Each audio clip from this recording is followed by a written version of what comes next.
안녕하세요. 저는 경기도 수원시에 사는 평범한 아줌마입니다. 평소엔 그냥 이 채널의 이야기를 듣기만 했는데 오늘은 제가 겪은 일을 이야기하고자 이렇게 용기 내게 되었어요. 제가 얘기할 건 바로 저희 집 동서 이야기인데요. 전 한동안 동서 때문에 머리가 빠질 정도로 정말 스트레스를 많이 받았어요. 동서 이름만 나와도 치가 떨릴 정도로 말이죠.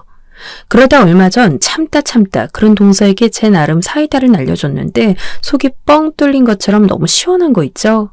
진작 이럴 걸 하는 생각이 절로 들었네요. 모두 끝까지 들어주시고 저에게 좋은 말씀 남겨주시면 꼼꼼히 확인하고 읽어보도록 하겠습니다. 먼저 저희 집에 동서가 들어온 건 불과 1년 전이에요. 서방님은 인품도 좋고 직업도 괜찮은 분이었지만 어쩐지 여자인 관심이 없는 듯 보였어요. 시어머니가 언제 여자 데려올 거야? 아니 기다리다 눈이 빠지겠다 이 녀석아 하고 눈치를 줘도 그저 빙그레 웃기만 할 뿐 만나고 있다는 여자가 있다든가 하는 말씀을 안 했죠. 사실 사람이 좋아도 결혼이라는 건 인연이 있기 마련이고 제 짝을 만나야 성사가 되는 법이잖아요. 그래서 저희도 도련님이 얼른 좋은 짝 만나 장가 드셨으면 좋겠다고 속으로 바랐지만 굳이 그걸 입 밖으로 꺼내거나 하진 않았어요. 좋은 사람 생기면 저절로 맺어지겠지 하는 마음으로 좋은 소식을 기다리고 있었죠. 그러던 어느 날 시어머니께서 갑자기 밤중에 전화가 온 거예요.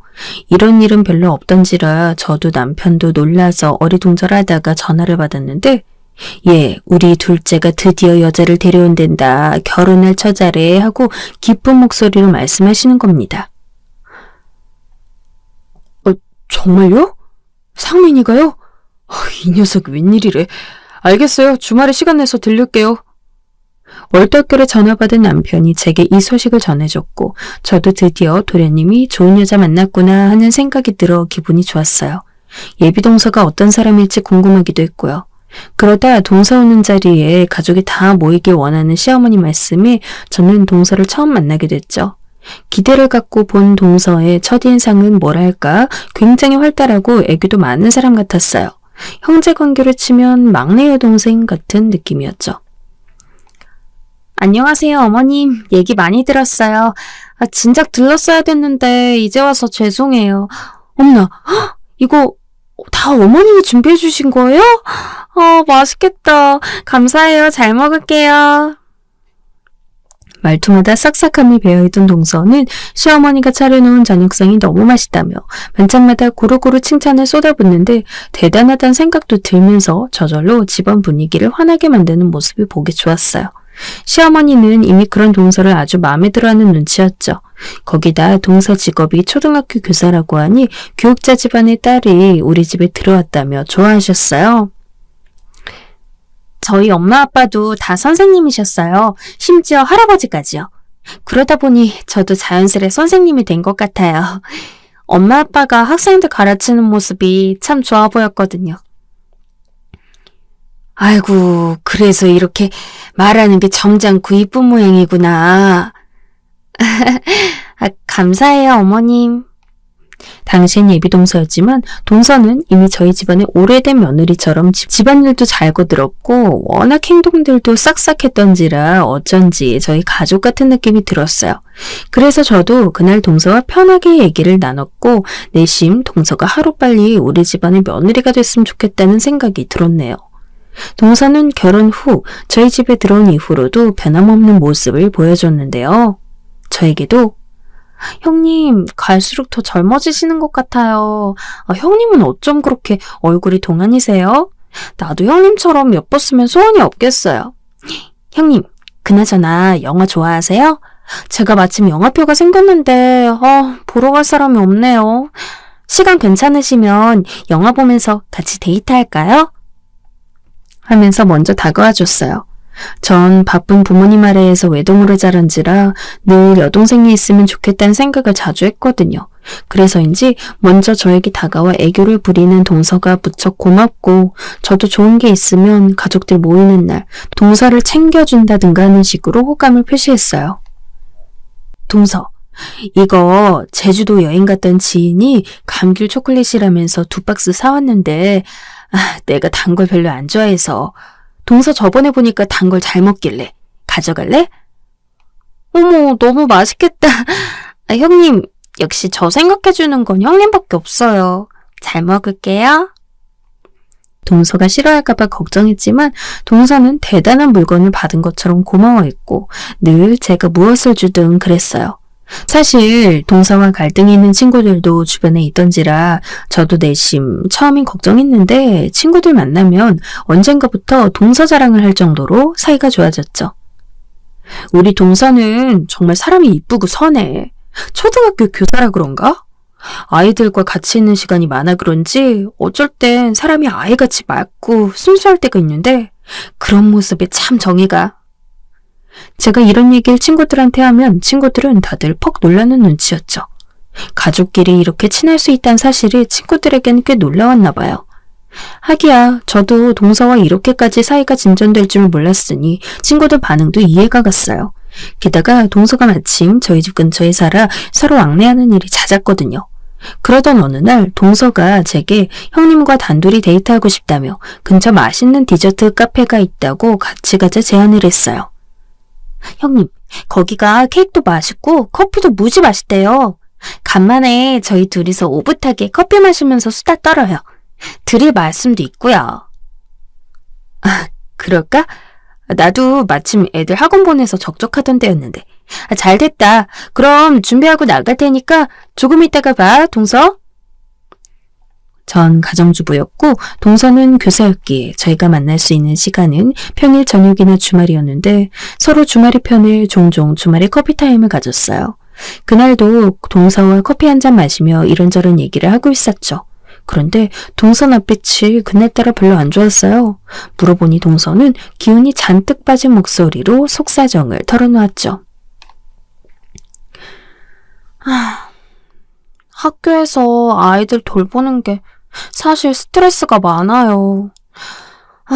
다들 교사란 직업이 편한 줄 아는데 하루 종일 아이들이랑 있으면 얼마나 짐 빠지는지 몰라요. 거기다 학부모들까지 신경 써야 하니. 이 직업 스트레스가 많은 직업이에요. 그렇구나 동서. 어쩐지 많이 지쳐 보이네. 네, 도통 기운이 나질 않네요. 어젠 몸이 아파 10가지 났어요. 형님, 제 꿈이 뭔지 아세요? 가정주부예요. 제 친구들 대부분은 그냥 남편 뒷바라지나 하며 사는 가정주부거든요. 집안일만 하며 사는데 그게 얼마나 부러운지 몰라요. 그래서 전 형님이 참 부러워요.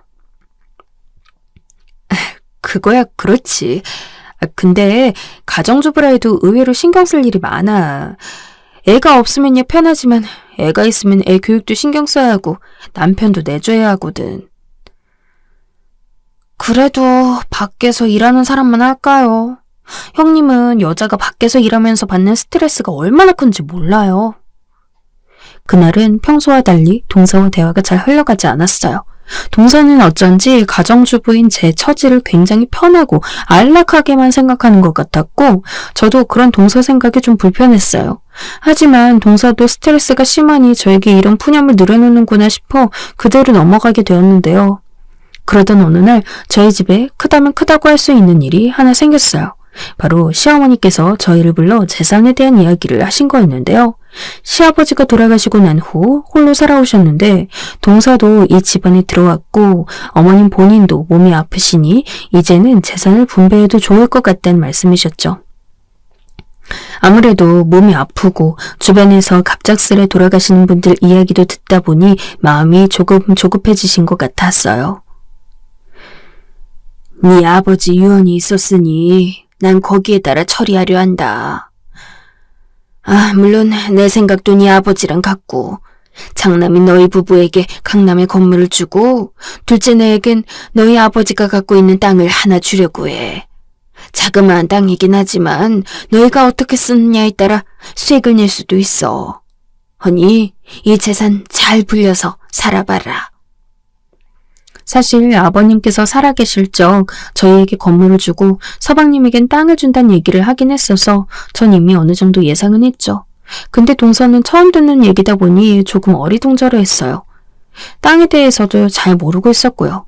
시어머니께서 어떤 땅인지 하나하나 설명을 해주시자 그제야 알았다는 듯 고개를 끄덕였죠.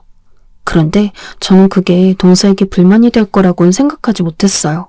평소와 같이 활기찬 목소리로 이런저런 이야기를 떠들다 헤어졌으니까요. 사건의 시작은 설날이었는데요. 저희 집은 명절날 아침 일찍 저와 시어머니가 함께 모여 떡국을 끓이는 관례가 있었어요. 당연히 동서도 이걸 거들기로 했고요. 그렇게 다 같이 떡국을 만드는데 동서가 유독 시어머니 쪽에 탁 달라붙어 시어머니에게만 말을 붙이더라고요. 원래는 저와 더 얘기를 많이 나누고 만나면 반가운 마음에 서로 선물까지 건네는 사이인데 동서는 절 본당한 채 하곤 제가 하는 질문들도 굉장히 달갑지 않은 듯 받아들였어요. 그런 행동은 명절 내내 계속 반복됐죠. 나중엔 제가 동서에게 무슨 실수를 한 게 있나 하는 생각마저 들었어요. 그러다 다 같이 떡국 먹을 땐 제게 평소 하지 않던 짜증까지 내더라고요. 어머, 형님, 제 떡국 김가루가 너무 많이 올라왔네요. 전 짠 거 못 먹는다고 말씀드렸는데. 그랬어, 동서? 미안해, 내가 모르고 많이 올렸나 보다. 많이 짜겠네. 내 거랑 바꿔 먹어. 아니에요, 괜찮아요. 그냥 다음부턴 주의 좀 해주세요. 동서가 자기 떡국에 김가루가 많이 올라가져 있다고 불평하길래 바꿔준다 하니 이미 마음이 단단히 상한 얼굴로 됐다고 했어요. 설마 이런 것 때문에 화가 났나? 하여 저도 조마조마한 마음으로 다시 동서에게 다가가 아까 일은 미안했다고 사과했는데 절 쳐다도 보지 않더군요. 저는 그날 동서와 헤어지고 나서도 찝찝한 마음을 가눌 수 없었어요. 왜 그러지? 하는 의문만 계속 머릿속에 맴돌았죠. 그러다 안 되겠다 싶어 제가 먼저 동서에게 연락하게 되었어요. 동서, 오늘 뭐해? 시간 괜찮으면 우리 근처 카페 갈까? 형님, 죄송한데 오늘은 제가 바빠서요. 이만 끊을게요. 평소라면 무척 방방 뛰고 좋아했을 동서가 생전 없던 싸늘한 목소리를 거절하더니 인사도 없이 전화를 툭 끊었어요. 그런 동서 행동에 전 무척 기분이 나빴고 무슨 일인지 몰랐지만 나중에 동서가 때되면 말하겠지 싶어서 잠자코 기다렸습니다. 그러면서도 명절날 있던 일을 혼자 곱씹게 되기도 했는데요. 과일 깎아먹는 시간에 서방님이 제 가방을 보고 형수님, 가방이 바뀌셨네요. 예쁜데요? 하고 말한 적이 있었어요. 이거요? 네, 친구한테 선물 받았어요. 처음 받아보는 명품 선물인데 멜 때마다 손이 덜덜 떨리네요. 이렇게 비싼 가방은 처음 들어봐서. 사실 별 대화는 아니었어요. 제가 선물 받은 걸 물어봐서 답한 것 뿐이었는데 그 순간 동서 표정이 확 굳었어요. 동서는 제가 갈 때까지 그 가방을 굉장히 불만스러운 눈길로 빤히 쳐다봤죠. 제가 다 민망해질 정도로요. 그런데 나중엔 저에게만 와서 귓속말로 이러는 겁니다. 형님, 요즘 짝퉁이 그렇게 많대요. 형님도 혹시 그 선물 받은 거 짝퉁인지 잘 알아보세요. 중국에 유명한 짝퉁 시장이 있는데 어찌나 똑같은지 깜빡 속겠다라니까요. 조심하세요. 당황한 제가 아니라고 말했지만 동서는 계속해서 짝퉁일 수도 있다고 말했어요. 사실 그럴 리가 없었어요. 친한 친구가 마음에 안 들면 교환하라고 백화점 영수증도 첨부해줬으니까요. 허나 동서의 그 태도가 절 무척 당황스럽게 했습니다. 마치 제가 모르던 동서의 모습을 발견한 것 같은 기분이랄까요? 찝찝함이 사라지지 않아 결국 애들이 자고 있을 때 집으로 돌아가는 길에 남편에게만 동서가 한 말을 전달해줬습니다. 에이, 자기가 예전에 짝퉁을 선물로 받아봤을 수도 있고 그냥 진짜 짝퉁일 수도 있으니까 그런 말 한 거겠지. 남편은 대수롭지 않게 여겼지만 그때부터 저는 동서의 달라진 모습에 왠지 모를 쎄함을 느꼈어요. 그리고 제 예상은 다음 명절 때 정확하게 맞아 떨어졌죠. 제 입장에선 무척 당황스러운 일이기도 했는데요. 추석날 시어머니께서 몸이 편찮으셔서 음식을 하기 힘드시다고 하셔서 저와 동서가 나눠서 음식과 송편을 사가기로 했어요. 전 그때까지만 해도 동서와 거리가 생겼다는 사실이 찝찝해서 이번 명절에 만나면 얘기를 잘 해봐야겠다고 생각하던 차였어요. 그런데 명절날 송편을 사서 시댁으로 가니 동서가 이미 부엌에서 일을 하고 있더라고요. 동서 일찍 왔네? 네, 형님. 형님은 좀 늦으셨네요? 어? 늦은 시간도 아니었고 원래 모이던 시간에 온 건데 동서는 마치 화났다는 식으로 야채를 썰고 있었어요. 시어머니는 조용히 제 눈치를 보고 계셨고요. 이게 무슨 일인가 싶었죠. 어떻게 돌아갔는지 알 길이 없는 상황이라 저도 일단 앞치마 메고 조용히 부엌으로 들어갔는데 동서가 그랬어요. 형님, 앞으로는 명절날은 일찍 와주셨으면 좋겠어요. 형님이 늦게 오셔서 제가 일을 다 하고 있었거든요.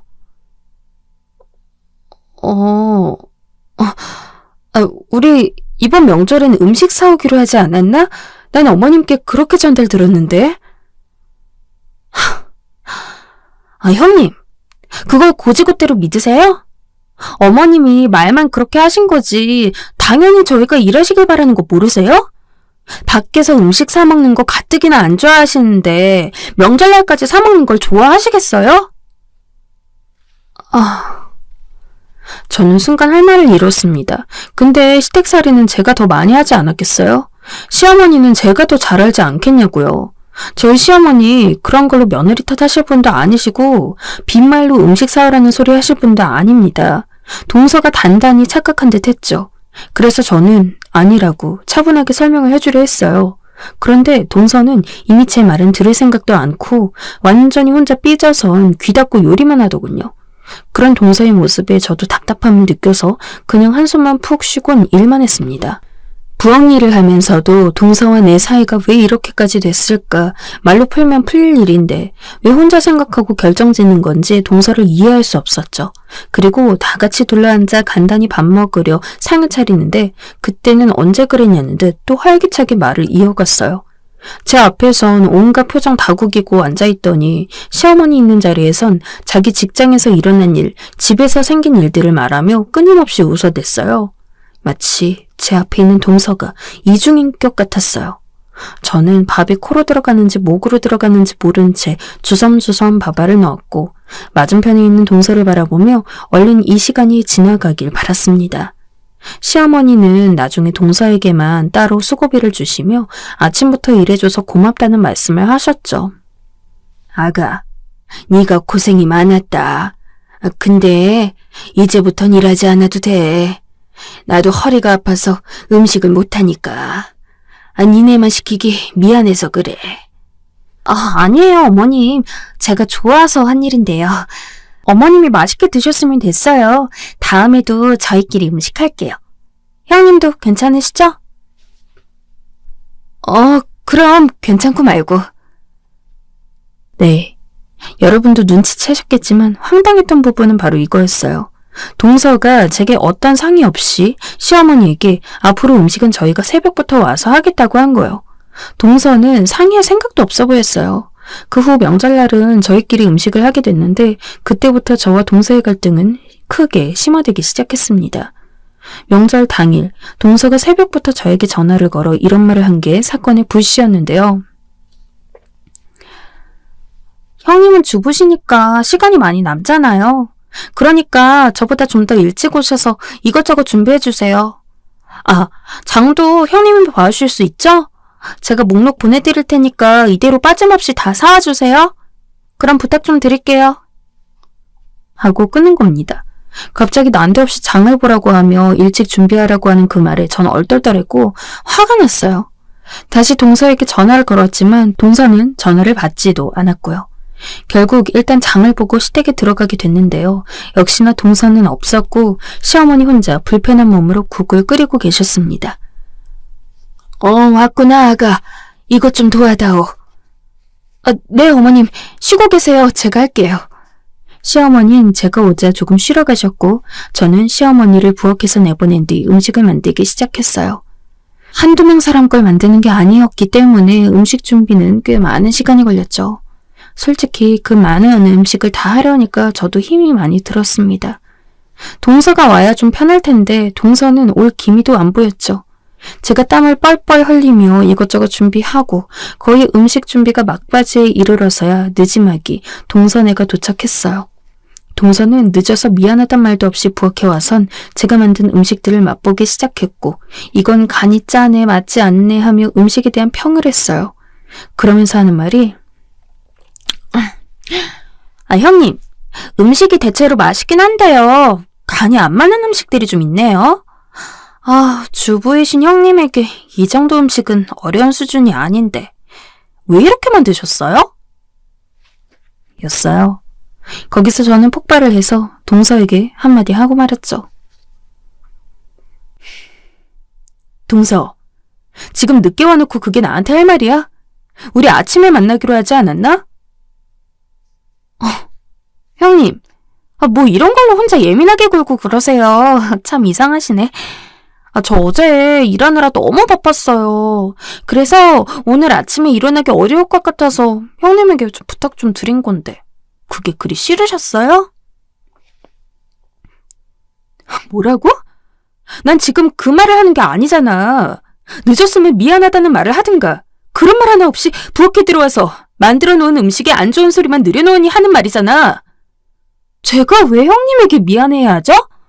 형님은 저보다 시간적 여유가 많으신 거잖아요. 솔직히 말해서 애들이 어린 것도 아니고 학원 보내고 나면 남는 게 시간이실 텐데요.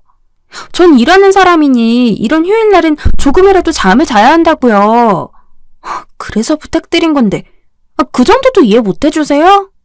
동서, 저번에도 동서가 나한테 주부일 편하겠다고 말한 거 기억하는데 내가 말했지만 주부라 해서 그런 식으로 비난하는 건 내 입장에서도 기분 나쁠 수 있어. 그렇다면 이 세상 가정주부들은 다 할 일 없이 노는 사람들이야? 동서처럼 일하는 사람만 바빠? 가정주부도 집에서 해야 할 일들이 많아. 다 자기 가정 지키기 위해서 최선을 다하는 사람들이라고. 이름 무슨... 형님, 저 같은 사람은 집안일도 해야 하고 바깥일도 해야 돼요. 형님이 하시는 일의 자그마치 2배라고요. 그걸 많다고 하시면 안 되죠. 동서와 저의 말싸움은 그렇게 가열되기 시작했고 동서도 제가 자꾸 맞받아치니 그게 짜증냈는지 점점 말이 도를 넘기 시작했어요. 그러더니 저에게 그런 말을 하더군요. 형님, 저는 형님이 가정주부라는 거에 어떤 프라이드를 갖고 계신 것 같은데 그것부터가 이해가 안 되네요. 솔직히 말해서 가정주부 되기 위해서 뭐 자격증이 필요한가요? 뭐가 필요한가요? 그냥 결혼하면 남편 돈 받고 사는 거 아니에요? 그런 삶이 뭐 대단하다고. 저한테 자기도 바쁘다느니 최선 다한다느니 그런 말들 하시는 거예요? 결혼해서 취업한다는 취집이라는 말이 왜 있겠어요? 그냥 남편한테 편하게 묻어가는 삶이잖아요. 현실을 직시하지 그래요? 정말이지 동서의 말은 너무나 기가 차고 황당했습니다. 사람이 너무 어이가 없으면 말이 안 난다고 저는 너무 화가 나서 뻔뻔스레 제가 만든 잡채를 우적우적 씹으며 내뱉는 동서의 뺨을 한 대 후려치고 싶었습니다. 동서, 말은 바로 하자. 지금 내가 가정주부라고 비꼬고 싶은 모양인데 나 주부라고 해서 노는 사람도 아니고 나도 엄연히 내 일이 있는 사람이야. 동서가 날 무시하거나 비난할 권리 같은 건 없어. 그리고 동서, 나는 사람이 해야 할 말과 하지 말아야 할 말은 구분할 수 있어야 된다고 생각해. 동서 말대로라면 내가 남편 돈이나 받아먹으며 아무것도 안 하는 배짱이나 다름없는데 동서는 어떻게 상대방의 기분이나 감정 같은 건 전혀 고려하지 않고 말할 수가 있어? 그런데 옆에서 이 말을 들었는지 남편이 와선 한마디를 얹게 되었고 그게 시어머니 귀에까지 들어가 급기야 집안 싸움이 되고 말았어요. 아니, 이게 무슨 소리냐? 왜 명절 아침부터 소리가 오가는 거야? 니들 싸웠니? 둘째는 얼굴이 왜 그러냐? 어머님, 그게 아니고요. 형님 정말 모진 사람이에요. 저한테 글쎄 뭘 했는지 아세요? 제가 어제 너무 피곤해서 도저히 아침에 일찍 못 일어날까봐 형님한테 장을 봐달라고 부탁했거든요. 근데 그 일을 가지고 저렇게 화를 내시는 거예요. 뭐? 그게 사실이냐, 큰애야? 네, 이런 건 드라마에서나 볼 법한 상황인 줄 알았는데 동서는 정말 눈 하나 깜빡하지 않고 시어머니 앞에서 눈물까지 흘리며 열연을 펼쳤어요. 저도 남편도 그런 동서의 행동에 어처구니가 없어 시모에게 해명하려 했지만 시어머니는 이미 동서 한쪽 말만 듣고 화가 나버리셨어요. 이럴 거면 그냥 밖에서 사 먹자. 니네들 싸우라고 음식 시킨 거 아니야. 가끔 와 싸우고 가면 내 마음이 어떻겠니?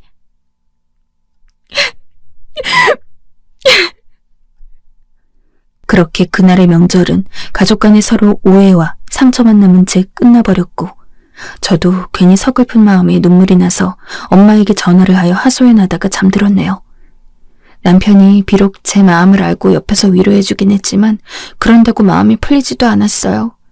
그저 동서 얼굴을 가급적 볼 일이 없길 그것만 바랄 뿐이었죠. 이제는 동서 얼굴을 보는 것조차 불편해져 버렸으니까요. 참, 저와 동서의 사이, 친자매와 다를 바 없는 소중한 사이라고 생각했는데 일이 이렇게까지 되고 나니 제 마음도 힘들었습니다. 이제는 시댁 가는 길이 저에게 너무나 극도의 스트레스가 되어버려 하루에도 머리가 한 움큼씩 빠질 정도였죠.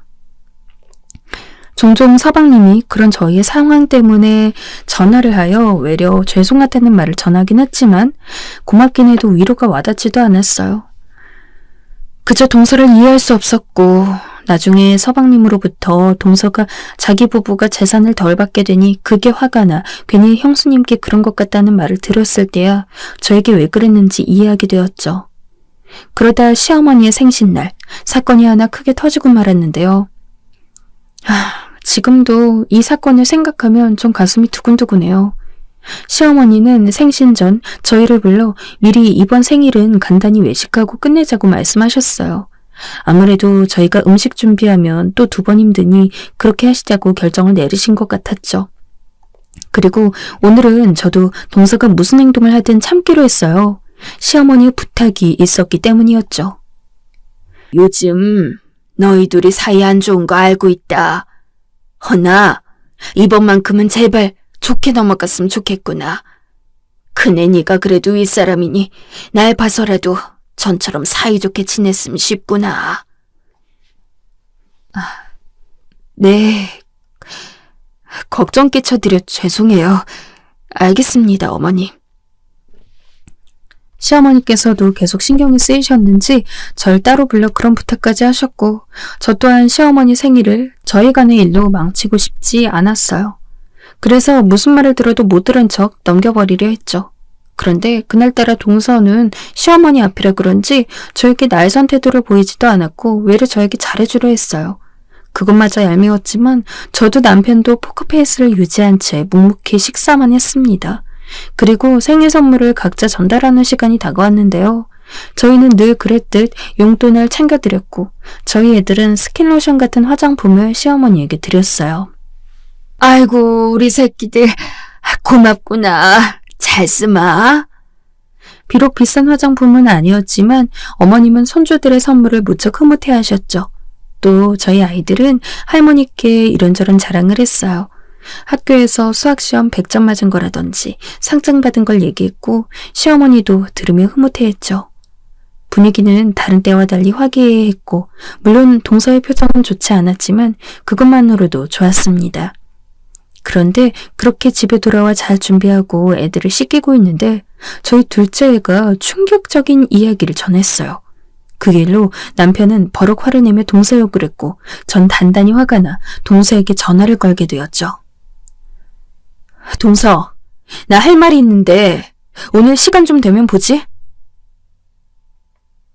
형님, 전 시간 없는데요? 왜 방금 들어온 사람을 불러내시는 거예요? 하실 말씀 있으면 전화로 하세요. 곱게 말할 때 나오지 그래?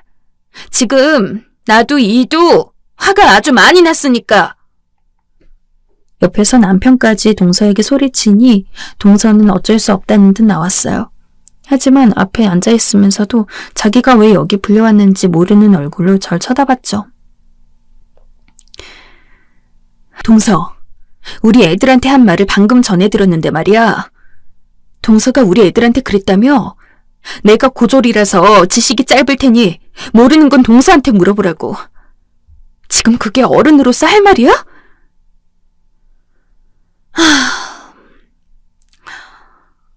형님 학력 고졸이신 거 맞잖아요. 어머님한테 들었는데요? 아닌가요? 그럼 지금 내가 무식해서 애도 못 가르친다는 말이야? 동서는 어떻게 그렇게 사악한 말들을 아무렇지 않게 내뱉을 수가 있어? 애들 가르치는 사람이라는 어른이 자기 행동에 부끄럽지도 않아? 아, 형님. 저 지금 무지 피곤해요. 내일 출근해야 하거든요. 형님이야 내일 할 일이 없어서 오늘 늦게 자든 상관없겠지만 전 아니라고요. 그리고 저한테 그런 소리 듣기 싫으시면 대학을 다시 가시든가요. 왜 자격지심을 저한테 푸시는 건지 모르겠네요. 뭐? 아니면 저처럼 일을 하셔서 능력을 증명하시든가요. 하기야. 형님은 경력이 단절됐으니 어디서 일하시는 것도 힘드시겠죠. 격리일이라도 안 될 테니 말이에요. 동서는 이제 대놓고 절 무시하는 태도로 변하고 있었어요. 전 여기서 더 참지 못했고 동서의 머리채를 잡아버렸습니다. 그때 사람들이 절 보든 말든 그건 제 눈에 들어오지도 않았죠. 저도 이성이 끊겨 동서에게 손을 휘두르고 말았고 잘못된 행동이라는 걸 알지만 그런 모욕적인 말들을 그냥 두고 볼 수 없었어요. 그리고 동서는 그 일을 그대로 시어머니께 일러바쳤죠. 형님이 자기 머리채를 잡아 아주 갖은 쪽을 다 당했다며 더 이상 제 얼굴은 보고 싶지 않다고요. 당한 건 저였지만 정말 억울했습니다. 고졸이란 이유로, 가정주부란 이유로 자기 자식 하나 못 가르치는 여자가 됐는데 어떻게 제가 화가 나지 않을 수 있었겠어요? 하지만 시어머니는 제 이야기를 들을 생각보단 그저 동서 입에서 흘러나온 얘기만 우선적으로 믿고 절 혼내셨죠. 거기다 제가 더 힘들어진 건 동서가 임신하면서부터였어요. 시어머니는 예전부터 은근히 아들 손주를 원했는데 동서가 아들을 임신했다는 걸 안 이후로부터는 유독 동서에게 잘해주기 시작했어요. 원래부터 저에게 불만이 있으셨던 걸까요? 그걸 말하지 못했을 뿐이었을까요? 처음엔 그저 제가 오해하는 거라 믿고 싶었지만 제 남편 사업이 잘 안 되면서부터 시어머니께선 그러니 네가 일을 같이 해서 돈이라도 모아놔야 했는데 하는 말로 제 속을 긁어놓았죠. 어머님, 저도 일하고 싶은데요. 지금 보살펴야 할 아이들도 있고 남편 사업도 아주 안 되는 건 아니라 기다리고 있는 중이에요. 사실 제겐 남편의 부족한 자금을 처리할 수 있는 방법도 있었고 남편도 그걸 알고 있었지만 저희는 따로 시어머니에게 말씀드리지 않았고 그저 열심히 살고 있으니 지켜봐달라고만 했습니다. 그런데 시어머니는 그것도 마음에 안 드셨는지 제 앞에서 대놓고 한숨 쉬며 저와 동서를 비교했어요. 시작은 동서가 먼저 하곤 했죠. 형님, 그러니 일이라도 하셨어야죠. 그랬으면 사는 형편이 지금보다 나으셨을 텐데. 제가 일자리라도 알아봐 드릴까요? 형님, 청소부나 식당 일자리 같은 거 정도는 하실 수 있잖아요. 아직 나이가 많진 않으니 뽑아줄 거예요. 동서, 마음은 고마운데 됐어. 그리고 우리 사는 형편이 뭐 어때서 그래? 잠깐 사업이 안 되는 것뿐인데 그걸 가지고 헐뜯을 필요는 없잖아. 어머님, 답답하시겠지만 조금 더 지켜봐 주세요.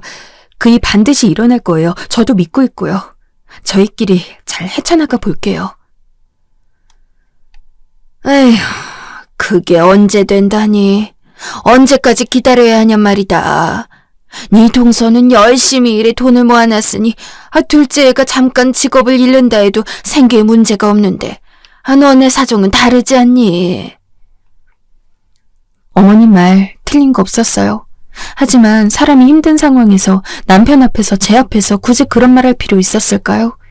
그저 지켜봐 주시면 좋을 텐데 남편도 어머님 말에 잔뜩 기가 죽었고 저도 덩달아 기분이 좋지 않았어요. 그러던 어느 날 남편 사업이 차차 회복되어 가고 있을 무렵 동서가 아직도 저희 집 형편이 안 좋다고 생각했는지 절 제대로 열받게 했고 전 안 되겠다 싶어 동서에게 제가 가진 것을 밝히기로 마음먹었습니다. 사실상 이런 날이 올 거라고는 예상 못했어요. 처음엔 시어머니가 저에게 전화를 걸어 동선의 언니 학원으로 가보라고 대뜸 연락하셔서 이게 뭔 일인가 해서 가봤어요. 그런데 동서가 와 있었어요. 형님, 저희 언니 학원 청소하시는 분이 오늘 안 나와서 청소일 좀 부탁드리려고 불렀어요. 괜찮죠? 학원이 크지 않아서 어렵진 않을 거예요. 수고비는 한 5만 원 정도 드릴게요. 대걸레는 화장실에 있고 우리 학생 하나가 아까 실수를 해서 변기도 뚫어주셔야 할 거예요. 일 열심히 해주고 가세요. 애들이랑 그 돈으로 맛있는 거 사 먹으시고요. 뭐? 그러니까 청소를 시키려 날 불렀단 말이야? 네. 형님 사정도 어려우시니 제가 한번 봐드린 거예요. 저희 사이가 그리 좋진 않지만 이럴 때 가족 노릇 해야지. 뭐 하겠어요? 그러니까 이 모든 게 나를 위한 거다? 기가 막혀. 뭐가 기가 막히다는 거예요? 동서속을 내가 모를 줄 알았니? 시어머니가 재산 우리 부부한테 주신다고 하니 그게 욕심나서 탐이 나서 어떻게든 나 밟으려 하고 그것도 모자라 내가 편하게 남편 돈 받아먹는다고 욕하더니 내 남편 사업 잘 안 되는 것 같으니까 괜히 청소일까지 맡겨가며 날 바닥으로 떨어뜨리라는 거잖아. 질투에 눈이 멀어도 정도가 있지. 동서란 사람 바닥이 대체 어디야? 어디까지 떨어져야 그 더러운 꼴을 안 볼 수 있는 거니? 나도 이젠 도저히 못 참겠다. 내일 부동산으로 와. 동서한테 꼭 확인시켜줄 거 있으니까. 부동산이요? 제가 거길 왜 가요? 서방님이랑 같이 와야 할 거야. 서방님이랑 내가 한 계약이 있으니까.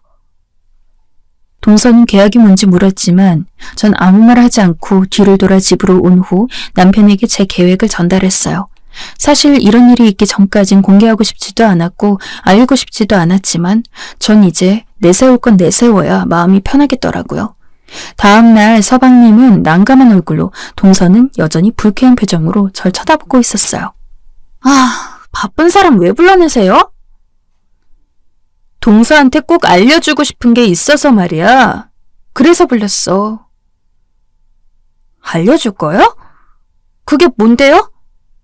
저는 동서 옆에서 안절부절 못하고 있는 서방님을 보다 동서에게 시선을 다시 돌리고 한자 한자 최대한 또박또박하게 전달하려 애썼습니다.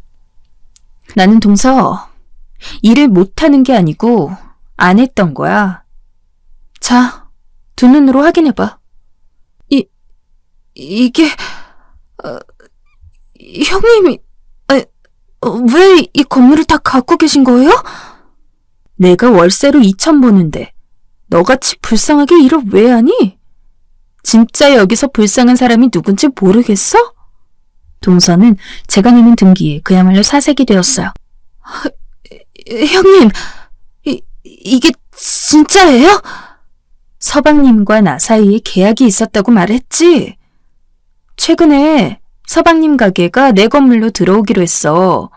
동서도 알겠지만 서방님 가게 지금 형편 안 좋잖아. 그래도 가족인 서방님 생각해서 월세를 아주 싸게 받으려 했는데 말이야. 도저히 동서 때문에 안 되겠네. 서방님, 죄송해요. 동서가 저에게 한 짓들이 너무 심해서 차마 호의를 베풀어 드리지 못하겠네요. 제 말이 끝나자마자 서방님의 한색은 굳어졌고 동서는 어리둥절해하며 서방님을 바라봤습니다. 그제야 서방님은 한숨을 쉬며 그래서 내가 형수님께 잘하라 했잖아 하고 힘없이 말하는데 서방님도 보기 안쓰러웠어요. 사실 서방님 가게가 잘 안 되고 있는 건 동서도 모르고 있던 사실이었죠. 전번날 서방님이 저희 집에 찾아와 사정을 털어놓으면서 안사람이 난리칠까봐 아직 비밀로 하고 있다고 했기에 저도 동서에게 따로 티내지 않았죠. 그리고 때마침 제가 서방님에게 그럼 제 건물 위치가 좋으니 이쪽으로 들어오라고 제안하게 된 거였어요. 제 말이 끝나자마자 동서는 믿을 수 없다는 눈으로 절 보았고 전 뒤돌아 부동산을 나와버렸어요. 그 후 동서는 여러 번 저희 집에 찾아왔어요. 서방님과 동서 사이가 그간 썩 좋진 않았는지 서방님이 동서에게 이혼을 요구했다고 하더군요. 형님, 제가 잘못했어요. 알겠어요. 저희 남편 가게에 다시 받아주시면 안 될까요? 남편이 저한테 질렸다고 해요. 미안한데 동서, 바쁜 사람 붙들지 말고 나가주겠어? 동서 여기서 이럴 시간이 있니? 일하는 사람인데 말이야. 저는 그런 말을 하며 대문을 소리내게 쾅 닫았고 나중에 동서와 서방님이 이혼 소송이 진행된다는 얘기를 건너 듣게 됐어요. 시어머니는 두 사람이 이혼 소식에 가슴을 치며 힘들어하셨고 저 역시 마음이 편한 건 아니었지만 그래도 동서를 가족으로서 이젠 안 봐도 된다는 생각이 들자 가슴 속 커다란 돌멩이가 쑥 하고 빠져나간 것처럼 가볍고 후련했어요. 현재 저는 제 삶을 잘 유지하며 살아나가고 있는 중이고 제 건물엔 서방님 가게가 입주해 있어요. 동서와 끝난 관계이고 저에겐 잘 대해주셨던 분이니 조금이라도 도와드리고 싶었네요. 또 별로 알고 싶지 않았지만 시어머니에게 듣기론 동서가 다른 남자와 재혼을 준비하다 결국 결혼이 엎어졌다고 하더군요. 그 이유가 뭔지 모르겠지만 동서의 인성엔 워낙 많은 문제가 있었으니 인과응보일 거라는 생각이 듭니다. 지금까지 저의 긴 이야기 어떠셨을지 모르겠어요. 쓰면서 저는 속이 시원하기도 하고 좋았답니다. 살면서 글 쓸 기회가 많지 않은데 이런 기회를 갖게 되어 영광이었고요. 앞으로 여러분들의 사연도 기대하고 계속 청취하고 있을게요. 올 한 해 여러분들 모두 꽃길만 걸으시길 바랍니다.